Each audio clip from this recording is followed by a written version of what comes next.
ఈరోజు చరిత్ర తలుచుకుంటే బాధ, చేసిన కష్టం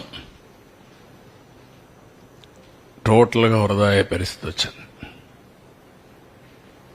అది చూసినప్పుడు అట్లనే మనస్సు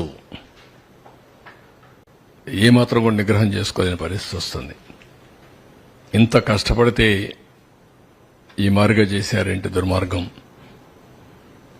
అంటే జాతి ద్రోహం. ఇది నాకు కాదు, నేను నిమిత్త మాత్రుణ్ణి, ప్రభుత్వం నిమిత్త మాత్రం. ఆ రోజు మాకు అవకాశం వచ్చింది.